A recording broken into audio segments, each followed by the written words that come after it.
No programa de hoje você vai conferir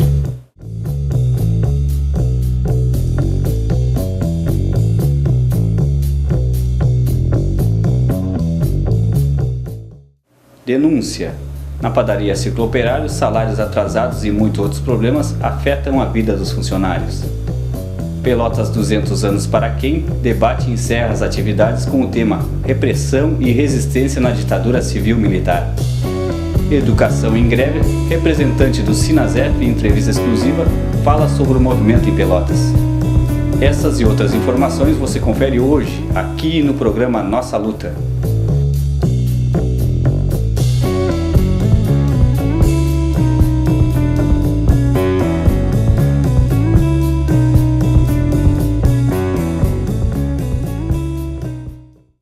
Boa noite, eu sou Clóvis Rogério e esse é o programa Nossa Luta do Sindicato da Alimentação.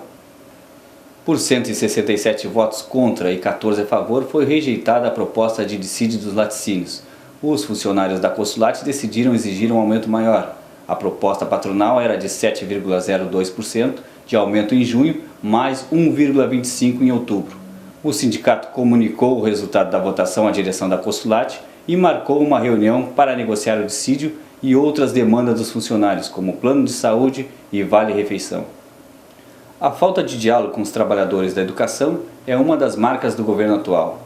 O movimento de greve no país busca melhorias na educação e as paralisações nas universidades e institutos tecnológicos continua.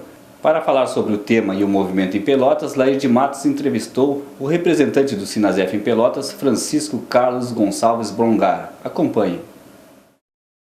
O programa Nossa Luta de hoje entrevista o professor Francisco Brongar.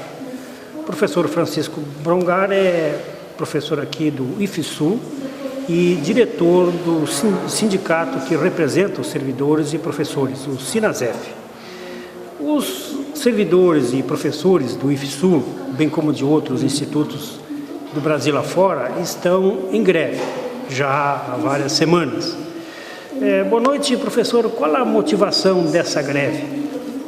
Boa noite. Nós, no ano passado, fizemos uma greve e essa greve foi suspensa. O governo não negociou com os servidores em greve, Ela foi suspensa e após foi criado para um GT, que o Andes e outros sindicatos já faziam parte, e o Sinasef se integrou, e houveram várias reuniões aí deste GT, até janeiro desse ano, quando infelizmente o secretário faleceu, e foram interrompidas essas reuniões, até a nomeação de um novo secretário, que aconteceu no final de março. Aí foram retomadas as negociações, ou seja, as reuniões para o GT, só que o governo não apresentava para nenhuma proposta. Então, pela não apresentação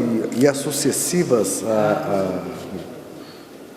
adiamentos das reuniões, nos levou a entrar em greve. Já estavam em greve o Andes, e a Fazubra, e o Sinasef também. O Andes é o sindicato que representa os professores, os docentes das universidades federais, e a Fazubra que representa os servidores. Os técnicos administrativos das universidades. E o Sinasef, ele representa docentes e técnicos dos institutos, de todos aqueles que foram transformados em escolas técnicas para Cefet e agrotécnicas. E representamos também o Colégio Pedro II e as escolas militares também.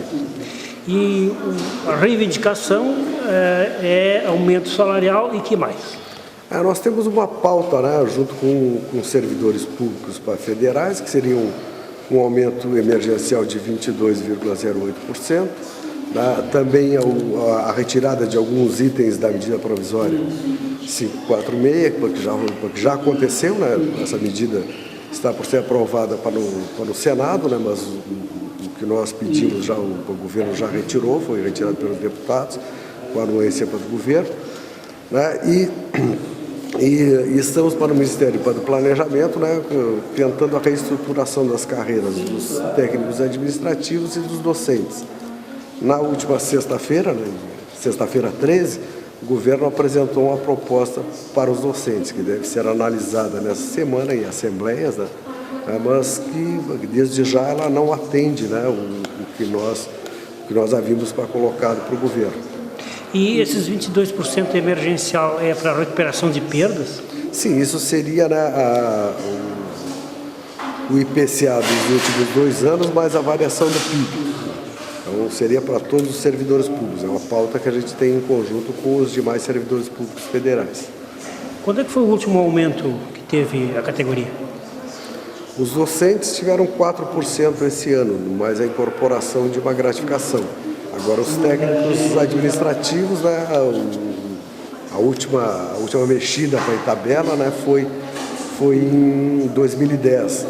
Mas reajuste, né, para os servidores públicos, reajuste para linear para todo o serviço público foi em 2003, né, 1% mais R$ 59,86, né, que foi no primeiro ano do governo Lula. Qual é a tua expectativa como dirigente sindical? A greve tende a terminar nos próximos dias, em função do governo ter se mexido, apresentado proposta, ou ainda está muito distante daquilo que pretendem os trabalhadores da educação federal? Olha, se o governo apresentar uma proposta para os técnicos administrativos, para que a gente possa negociar, né, e vai negociando isso que eles apresentaram aos docentes, né, que eu acredito que ela não seja uma proposta para fechada, né, que exista margem para negociação. Né. E também, né, que esperamos para que o governo faça o mesmo com os técnicos. Aí a gente tende a estar avaliando aí, né, e a greve poderia ter fim, né, pode avançar as negociações. Para se avançar com os docentes e também com a apresentação de uma proposta para os técnicos administrativos em educação. Muito bem, nós ouvimos então o professor Francisco Brongar, que é professor aqui do IFSU e dirigente do Sinasef. O Fórum Pelotas 200 anos para quem contou com diversas atividades na cidade, trazendo temas sociais importantes para a discussão e reflexão da política e cultura em Pelotas, contando com mesa de debates, marchas no centro da cidade e mostra cultural. A programação encerrou na última terça-feira com o tema Ditadura Civil-Militar em Pelotas, Repressão e Resistência. Confira como foi a atividade e acompanhe a entrevista com a jornalista Vera Lopes, testemunha do movimento de resistência da ditadura civil-militar na cidade.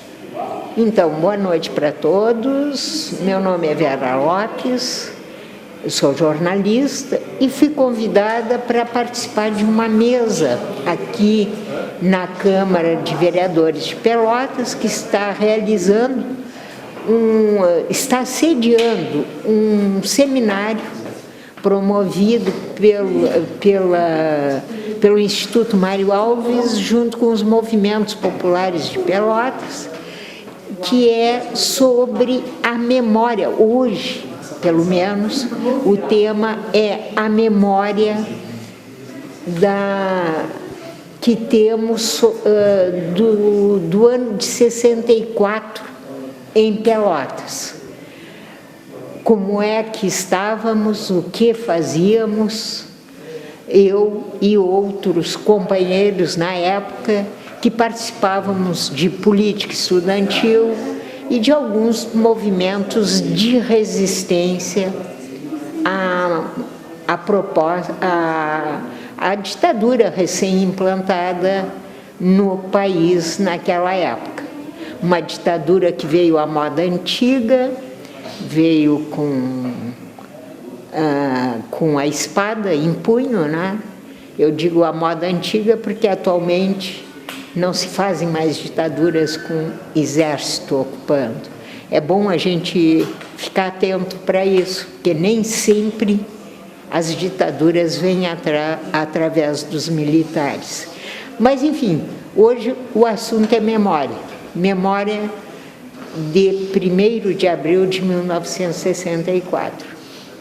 Eu e o Antônio Camelato Voltan, que na época também era do movimento estudantil, estamos aqui para falar, juntamente com a Marília Brandão, que fez um TCC, um trabalho de conclusão do curso, sobre a resistência em Pelotas ao movimento, à proposta revolucionária de 64. Olha, para mim foi... Hoje a sensação que eu tenho é que foi a castração social, política de uma geração toda que deve estar aí, dessa turma que tem de 70 a 60 anos hoje. Tu podes ter certeza que foi a maior castração política que nós tivemos. Foi uma frustração, porque nós vínhamos num desenvolvimento social e político muito bom no Brasil. O Brasil vivia uma época muito especial, era bom de música, era bom de futebol, era bom de muita coisa, e de repente veio uma avalanche verde que sufocou tudo isso aí, e nós ficamos nos procurando por muitos e muitos anos. São a favor do governo Jango.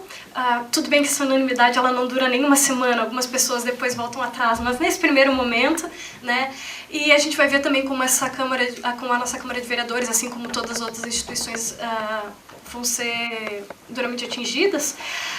A gente tem uma outra organização muito importante, que a Vera vai falar com muito mais propriedade que eu, que é a organização e as greves estudantis, secundarista e universitária, e a própria greve sindical. Nesse primeiro momento é um momento de organização, de que não sequer se acredita, grande parte do movimento sequer acredita que esse golpe vai dar certo. Imagina que vai ser que nem 61, que a organização civil vai conseguir derrotar o golpe. A partir daí, então, tem a organização desses estudantes, dos trabalhadores, em um comando conjunto, embora respeitando os segmentos diferentes, e isso é muito interessante. E também a organização dos grupos dos 11, que a Vera também lembra e vai falar pra gente com um pouquinho mais de propriedade, que é aquela organização do grupo dos 11 proposta pelo Brizola, lá da campanha da legalidade. Infelizmente, isso também vai ter um prazo curto. O Jango e o Brizola vão para o exílio para o Uruguai, e a partir daí a gente entra então numa onda de repressão que não é própria nem da cidade de Pelotas nem do Rio Grande do Sul, faz parte de uma onda de repressão que aconteceu em todo o país e que nesse primeiro momento ficou conhecida como Operação Limpeza, em que se limpa todas as instituições dessa ameaça de esquerda, dessa ameaça progressista. Não era bem o que se queria, mas foi assim que foi, e conseguimos chegar a 64. É claro que 64 é filho de 61, sem dúvida nenhuma.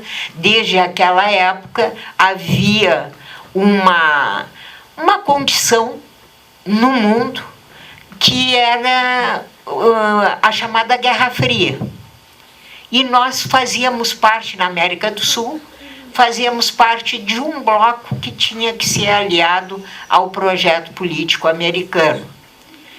Para isto, eu não sei quando começou, mas provavelmente depois de 61 eles se aperfeiçoaram. Eles inclusive fizeram uma escola de repressão, não sei como é que nós podemos chamar aqui, um serviço de inteligência da América para a América Latina, comandado pelas forças americanas no Panamá. Todo mundo sabe que essa escola existiu ali e era uma fonte não só de métodos de repressão, métodos de tortura, mas também uma fonte de ideologia e de defesa franca e aberta de um projeto imperialista pró-americano. Era tempo de Guerra Fria, 64 era Até uma coisa agradável de fazer isso. Vi a cidade toda pichada no outro dia, cheia de bombinhas e coisa, e não aconteceu nada. Mas esses tempos passaram.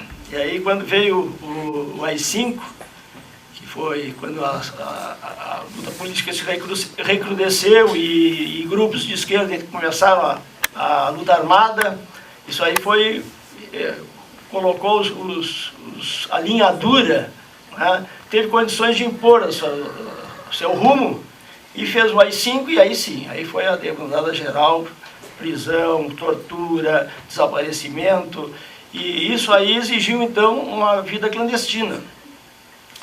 E essa vida clandestina não foi fácil para muita gente.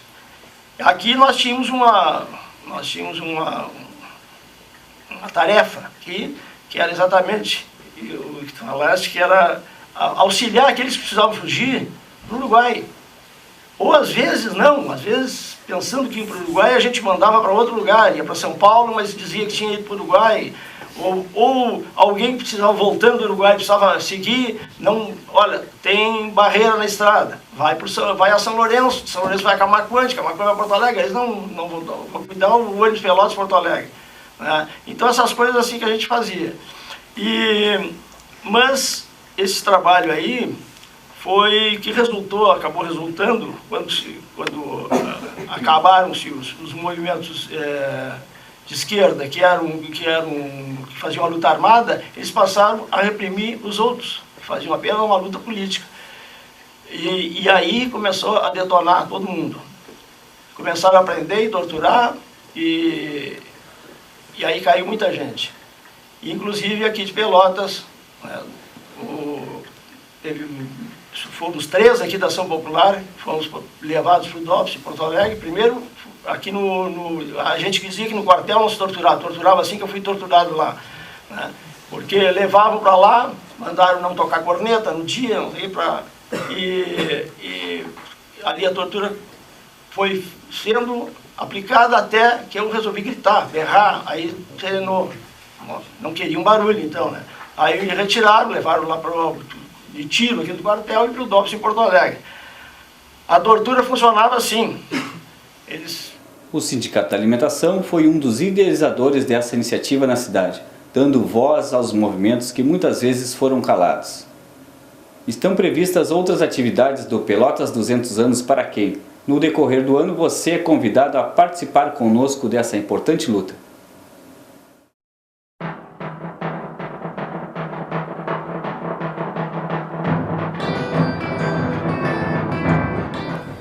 Denúncia. Estamos diante da padaria Circo Operário para denunciar mais umas irregularidades. Uma delas é o FGTS em atraso e a Previdência Social. Bom, também nesta empresa acontece demissão por justa causa. A justa causa é aquela demissão onde o trabalhador não recebe nada. Tem que recorrer a meios jurídicos para poder receber. O sindicato não aceita esse tipo de coisa. Bom, também esta empresa não aceita atestado médicos, tanto do sindicato como os de postos de saúde. O sindicato vem através deste denunciar. Fizemos denúncia ao Ministério do Trabalho, tentemos conversar diversas vezes com a empresa, onde não obtivemos sucesso. O sindicato continua de olho nessas denúncias.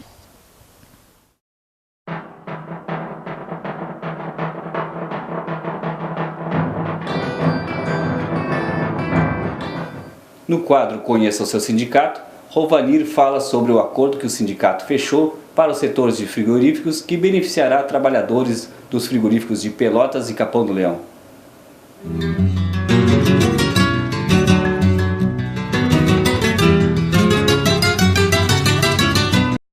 O Sindicato da Alimentação formalizou agora no final do mês de junho uma convenção coletiva com o setor da carne, o sindicato local, o sindicato patronal local, que tem abrangência nos municípios de Pelotas e Capão do Leão. Então esses trabalhadores dessas cidades aí que trabalham em frigorífico, a partir de 1º de junho, tem já o seu dissídio de 2012 2013 formalizado, nos seguintes termos: reajuste de 9%, antecipação em janeiro de 2013 de 5% para todas as faixas salariais, piso de 750 com 20, piso básico, piso para profissional de 830, que vai atingir funções de magarefe e desossador, além do quinquênio de 2%, que já é uma cláusula antiga, auxílio escolar de R$ 771,54 a ser paga em 3 parcelas nos meses de setembro de 2012, fevereiro e maio de 2013, no valor de R$ 257,18. Um destaque para essa cláusula do auxílio escolar diz respeito à diferença entre essa cláusula e a cláusula das demais convenções coletivas. A diferença é o seguinte: o sujeito, para ter direito a esse auxílio escolar, não precisa estar estudando ou ter algum dependente estudante. Ela é uma cláusula que incentiva, vai no sentido de incentivar o estudo. A única restrição para o trabalhador dos frigoríficos não receber esse auxílio escolar, esse incentivo à educação, é se ele recebe o adicional de faca de 10% do piso. Algumas empresas ainda mantêm o pagamento desse adicional. Então, se o trabalhador do frigorífico não recebe o adicional de faca, vai ter direito a receber estudando ou não estudando, tendo filho estudante ou não tendo filho estudante, essas 3 parcelas de R$ 257,18, paga nesses meses aí. Se acontecer de alguém ser demitido antes do período, vai receber proporcionalmente, de acordo com o número de meses trabalhados. As diferenças dessa convenção devem ser ressarcidas, devem ser repassadas, pagas até o final do mês de julho, junto com a folha de julho. E para o pessoal que quer se inteirar mais do teor da convenção, de todas as cláusulas constantes dela, é só entrar no nosso site, que vai estar, já tem ali um link disponibilizando uma cópia.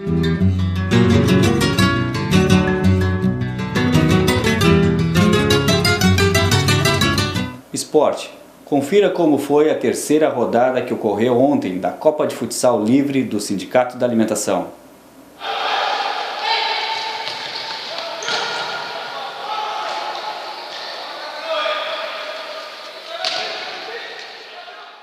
Na terceira rodada do Campeonato de Futsal do Sindicato da Alimentação, que ocorreu nesta quarta-feira, onde em 3 jogos, 23 gols mexeram com os números do campeonato.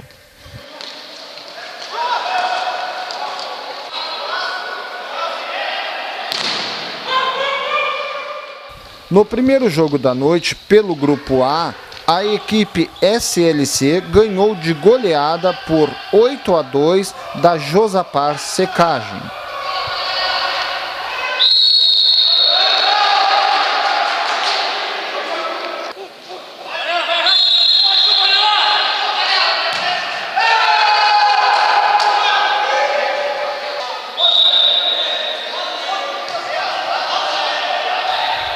Já no segundo jogo, pelo Grupo D, a Arrozeira Pelotas venceu a equipe da Fruc por 4-3.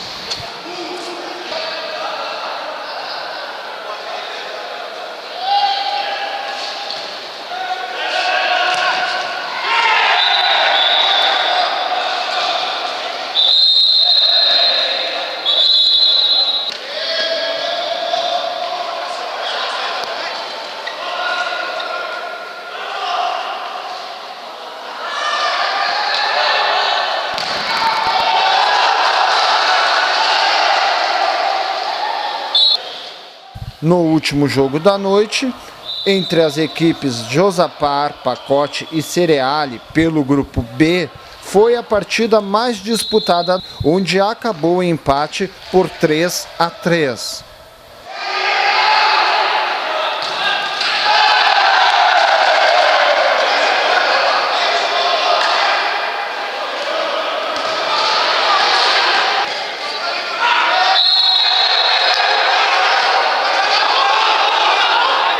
Com os jogos da próxima quarta-feira, fecha a primeira parte do campeonato do Sindicato da Alimentação, onde já teremos a tabela de classificação das equipes.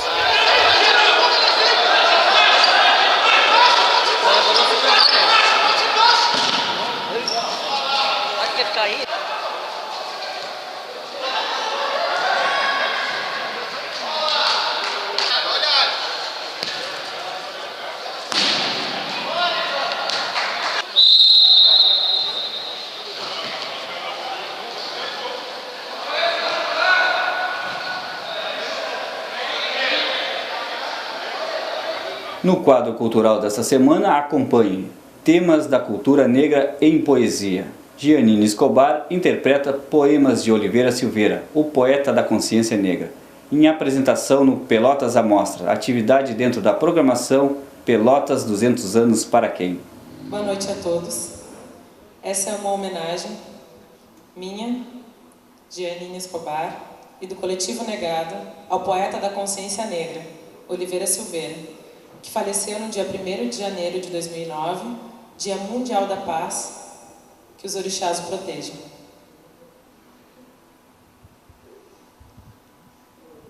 Os negros estão despidos, senhora pelotense, trabalhando no sol. Os negros estão desnudos, senhora pelotense, trabalhando no sal.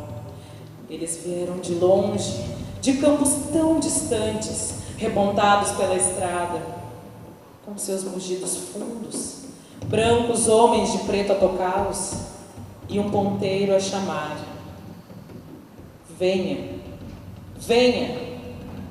Eles vieram coleangos assim e foram embretados e passaram por todas as facas, pelo sal, pelo sol, senhora pelotense, e chegaram a pretos velhos, com as marcas na pele, na carne, na alma, senhora pelotense, charqueados.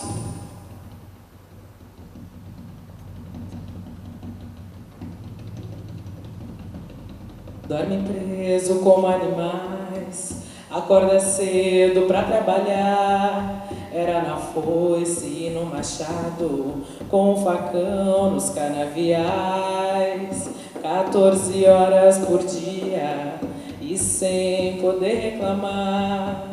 O negro caía cansado, logo era chicoteado e gritava: não bata neu mais não, não bata neu mais não, não bata neu mais não, seu feitor, que eu já vou me levantar. 1888, a Lei Áurea Isabel assinou. O negro foi jogado nas ruas, essa lei não adiantou. Com saudades da terra natal, com um aperto no coração, o negro já não apanha mais, mas continua na escravidão. Libertação, libertação, libertação, olha o negro, libertação. 200 anos de Pelotas, 200 anos de libertação? Será? Senhora pelotense, escute a voz que vem dos porões dos casarões. Senhora pelotense, escute esses pretos velhos. Nós temos um recado. Somos negros, somos muitos negros. Beleza pura. Nosso padrão não é o europeu. Viemos da África, senhora pelotense. Somos negras, do nariz largo, dos lábios grossos, dos olhos atentos a tudo. Somos negras, dos seios redondos, que não mais saem leite para teus filhos, baronesa, mas sim para os filhos que eu quiser ter. Somos negras para os negros nos chamarem de pretinha. Não somos peça de sua prostituição, barão. Nem para o seu fogão, nem para os sargentéis da vida, mas sim para o batuque do meu povo guerreiro. Esse foi o programa Nossa Luta, apresentado pelo Sindicato da Alimentação. Para acompanhar esse e todos os outros programas, acesse no YouTube. Coloque lá, Nossa Luta 1.tv. Nós voltamos na semana que vem. Uma boa noite a todos e a todas e até lá.